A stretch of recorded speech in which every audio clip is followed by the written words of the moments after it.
You know what Gachagua is saying, people are what our level Gachagua anasema nini. I'm supporting Gachagua in this sense. Let's have at least a percentage, certain percentage of because hata hii alliance si Wakikuyu walijenga by the way, ilijengwa na wazungu. So wazungu wako kwa Kisii, tutatoa alliance wapi? Wazungu wako kwa Kisii walikuwa huku Kikuyu. But what he's saying is very simple, that the community must get at least mandatory. Lazima ipata hata 30%. That one I'm with him. Lazima. Because even wakati nilikuwa naenda kutafuta shule hapa na Nakuru High, I told that teacher na akanielewa, nikamwambia these are the students but I'm sponsoring them, so tupe nafasi na akanipatia. I went to Nakuru Girls the same.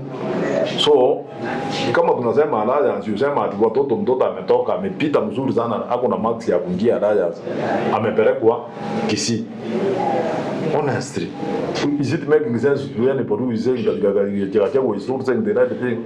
We are supporting Gachagua that Gachagua atasema ati alliance iwekwe watoto ya Kikuyu wote wapelekwe hapo. What is saying, wale watoto wamepita kutoka Kikuyu, kutoka Central, wapelekwe shule ya Araya, so they can say in every mahali wapewe 30%.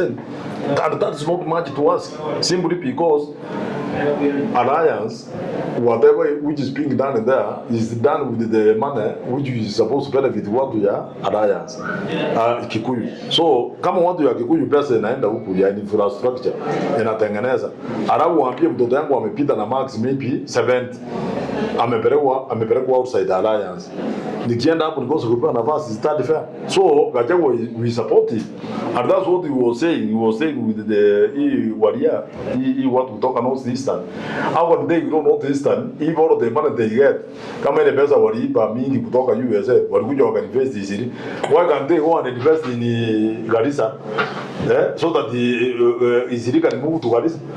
That's what he's saying. Unajua Rigiji, I'm supporting him 100%, and I will always do when he's saying the right thing. This is the right thing he has said, and we must support him. So mtu eleza kama saa hii Nakuru boys has admitted several students from Nakuru town, West and East and nani.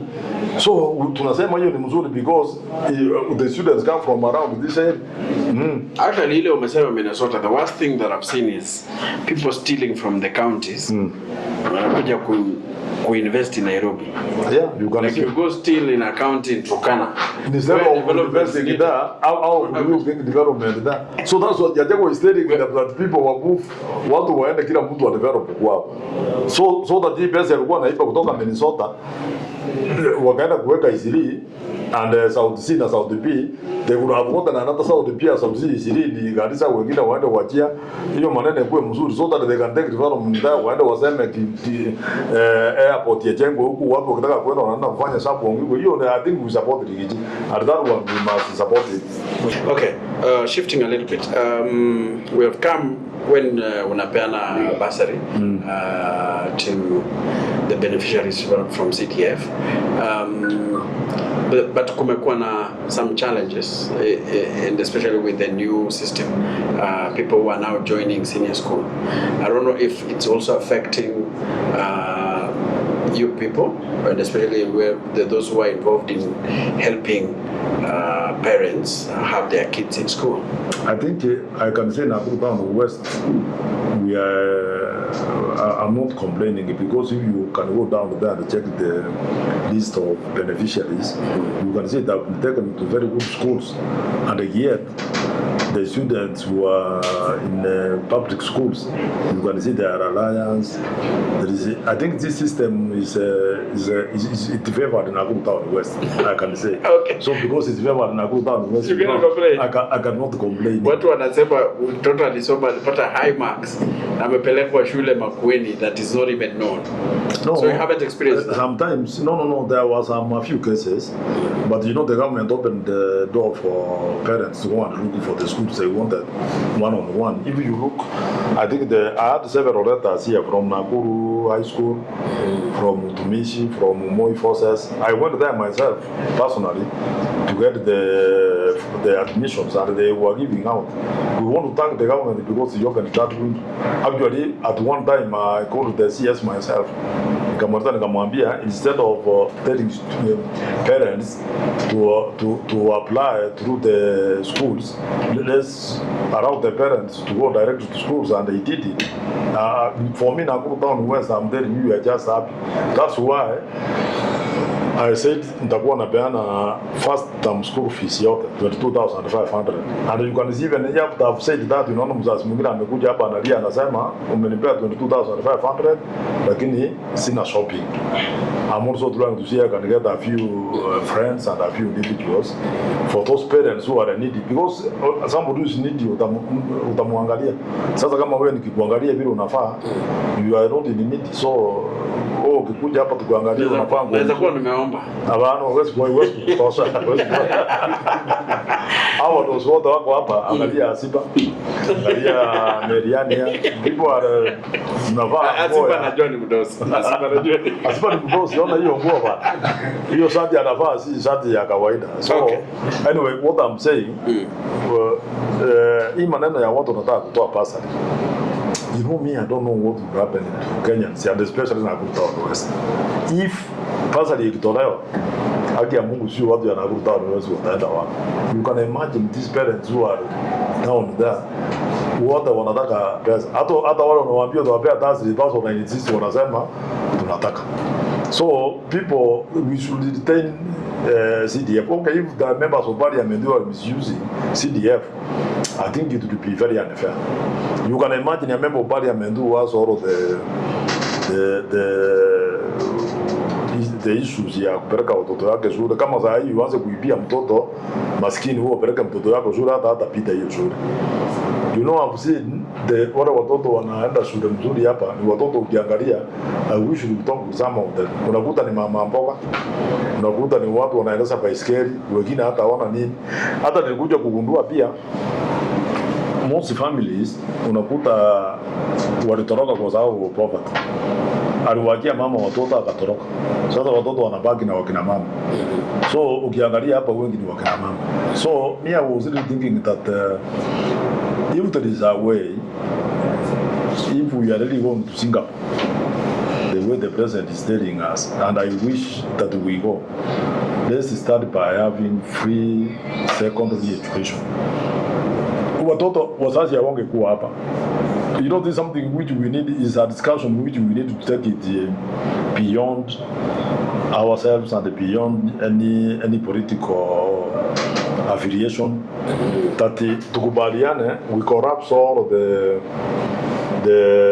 institutions which deal with the funding of students, universities, to secondary schools, so that instead of me having CDF, EBESA, this money we are giving out is coming from the national government. The money, ile elimu scholarship is coming from the national government. Yeah. Ile pesa na peano help is coming from the national government. I wish the president could stop this infrastructure issue thing. Hii infrastructure alikuwa anasema tukue infrastructure fund, tukue na education fund. Mahali pesa yote ya education inawekwa. Mtoto akipita, you don't need to come to Nakuru Town West ukuje kufanya application. I don't know whether you people are seeing that. That if we have that fund ya education, mahali pesa yote ya CDF inaenda, ya elimu inaenda, pesa ya hii elimu inaenda, na serikali itakuta pesa ienda hapo. Sasa katika mtoto yangu ameitwa Alliance, I already need to buy uniform and take that child to Alliance. I'm telling you, that is Singapore. What is Singapore? Ya watu wanaelezwa hiyo, that one I think let's start by doing things. Kila mtoto aende shule, and you know the law about the best grade of a child is shule. Actually, you can imagine today I can pet, na mimi nataka muende mtafute muangalie how many constituencies are giving bursary today. How many? you might find that they cannot exceed more than 10. What will happen? Today I was reading the newspaper, hata muangalia newspaper ya leo. Watoto wamepita wameitwa mashule, lakini wanasema hawana dalili ya kuingia hizo mashule kwa sababu wazazi yao wajiwezi na hawana pesa ya kwenda. Na hiyo watoto ukiangalia walikuwa wanasoma wapi? Public school. Meaning that several students were home to miss very good schools, yet they did from public primary schools. Yeah. What will happen? Itafanyika nini? So mimi ningepata nafasi, if I'm given an opportunity to be the president of this Republic of Kenya, I don't know whether I will one time, maybe. Mkiniombea siku moja, I don't know. Una vai? No. 2027 iko open. Kama usiposimama tunaweza leta ore ya kuombea. Ore ya niombea naweza kuwa.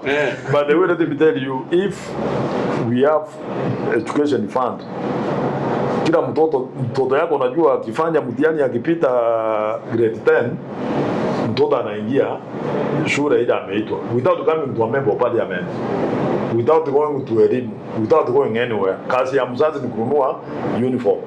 And if you want to make this first economy, inaitwa nini? First class world, how was the president saying? Inaitwa nini? First class economy. First world, inaitwa nini? We are third world, first world. First world. Watoto waende kusoma shule ile wameitwa bila kuja kutafuta pesa, vile wanakuja hapa chini na uwalipie uniform hapo, mtoto afanye shopping peke yake. Unasema then the Singapore dream can be reality. Yeah, we start from that, you tuende Singapore because you know tusikie tunaongea maneno ila and you know that's the problem we have in this country where leaders won't talk anything outside there what they want to be given positions to lead. Mtu anaenda anaongea vitu mingi, akipewa ile alikuwa ameongea anawacha anaanza kuongea vitu zingine. That one is where the problem is in this Republic of Kenya. Okay. And maybe the whole world. Because let's walk the talk. Ukisema kitu we fanya hiyo. Kama saa hii maneno ya education, how can somebody say that anataka kutoa CDF when we don't have an alternative of CDF?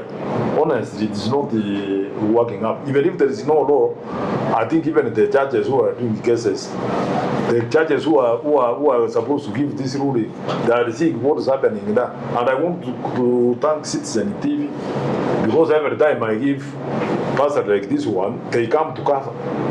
So that if those judges who are giving the judgment, they can even see what I'm doing here, they say, na kuta request at least imejaribu kufanya tusipoteze hiyo wazazi. You will see those parents who are talking down that. What can they do? If you didn't realize, those two ladies are widows. Okay, I don't know them personally, but I don't know whether you people, you could see when they were talking that tears were coming out. Yet anataka kulia, mzazi anataka kulia, yet mtoto yake amesomeshwa na CDF mpaka amemaliza form 4, ameitwa university, lakini anataka kulia pale chini. Ukiangalia mzazi mwingine mtoto yake si a single mother, maybe si a widow, unaona anataka kulia kwa sababu mtoto yake amepewa 22,500, ameitwa kwa propita, hata akasema mheshimiwa ntarudi kuongeleza kando. Umesikia vile anasema? Meaning hii mzazi hata anasema anaenda kutafuta fare. Yani as we talk now, she's trying to get the fare 1,000 shillings. Mtoto ataenda wapi? Ataenda shule. Nimempea 22,500. What about when ana mtu amempea kila kitu? That's why people even get depressed and even commit suicide. So can we start by creating an educational fund? Not this ingine, tuwache ingine tuweche hii kwanza. Ile na affect watu ni watoto. So that ndio waendelee. Na watu ya Citizen nataka kuwashukuru sana because every time, you know, I am seeing several calls here. And I'm sure these people are calling me because they have seen us talk down there. Na iko watu wengine anaongea pale kama ile mzazi uliongea, wataona mtu atasema mheshimiwa waje nitumie 10,000 waniongezee kwa hiyo mzazi ameongea hapo. What about wale wengine hawajaonekana hapo? There are several of them. I want you to go and interview all of these people here. Ukienda pale chini unaeleza wazazi, I will explain to parents this morning wanaeleza mzazi mpaka anarudi tena na kueleza, anasema nimepata cheki ya 22,000 lakini mheshimiwa sina shopping. Ukimfukuza unamfukuza, anaenda tena anarudi na hiyo cheki hapo. So nataka kuambia pia my colleagues, members of parliament, nataka kuambia, to be very honest, they should go back to their constituencies and assist the students who have been admitted to good schools. I feel it. I put myself in the shoes of those parents. Go and read the Nation today under the Standard. You could unasoma mpaka, actually I was even trying to see whether I can even go to some of those numbers. I get my own money to make sure that those kids go to the right school in Waribia. But I also ask myself, we have members of parliament from constituencies where these kids are coming from, and we have CDF. Those are the people who are making members of parliament look bad because they are not there to assist the people who elected them. We want to know why these students who are in the streets crying that they cannot join the schools of their choice, yet they have members of parliament. What are the members of parliament doing? I've received several calls from my home Nyamira, from my home Kisii. Wananieleza, wanasema hatujaona waheshimiwa wetu watusaidie vile wewe unasaidia watu hapo. Yet this man I'm giving here is in every constituency. So I think especially from Nyamira and Kisii, I would like those members of parliament who are in Nairobi. We are in recess, and when you are in recess, you are supposed to be in your constituency. I'm not seeing yet the members of parliament who are in their constituencies. Let them go back to their constituencies and address issues, and especially if you go and check in the newspapers today, kids who are crying there. In fact, this is very, very sad for me. The government has done its work by giving money from the national government, the treasury, to the constituencies. Then, in the constituencies, those kids are in the newspapers saying they don't know how to be assisted. How can it be like that? Yet we have the money. So those are the people who are making constituencies development fund to be CDF to be abolished. Because if, for example, I'm a judge, or you are a judge today who is here in the case of CDF, where people have gone to court, then you read a newspaper that there are members of parliament whose constituencies students are crying that they have not gone to school. What would you make out of it? You would say the money is being misused. But if at the same time you come to Nakuru Town West, who I'm here very busy trying to see whether this students will go back. So mkienda mkiweka watu wataona waseme no talk. And in the future maybe we can take the law and say his constituents to say what it wants. Even Nakuru Town West, the constituents wants CDF kwa sababu inawasaidia ikuje. Kama wanaangalia wanaona constituent, if you can see the number of applicants from constituents as far as from Mombasa, as far as from Kisii and Nyamira. So those members who have not gone home, when you are in recess, I think recess is to me it's like it's not properly defined what you are supposed to do when you are in recess. For some of us who have in parliament for some time now, recess you are supposed to be in your constituents and deal with these issues ya watoto wale wanalia kwa streets. So I'm asking members of parliament, kama mtoto yako ameonekana kwa gazeti leo, go back to the constituents and kwenda utafute hiyo mtoto mpeleke shule. Tunaona aibu kubwa sana wakati tumechaguliwa, lakini watoto bado wanalia huko, wanaenda kwa magazeti, wanaenda wapi? So hata mimi nataka nyinyi watu wa magazeti mpite in Nakuru Town West when you have time bwana asino. See whether there are students who have not come here to apply for bursary. Wakianza kulia waambie wakuja hapa tuwapatie pesa waende wasome. Na hiyo ndio watu wanatakikana wafanye namna hiyo.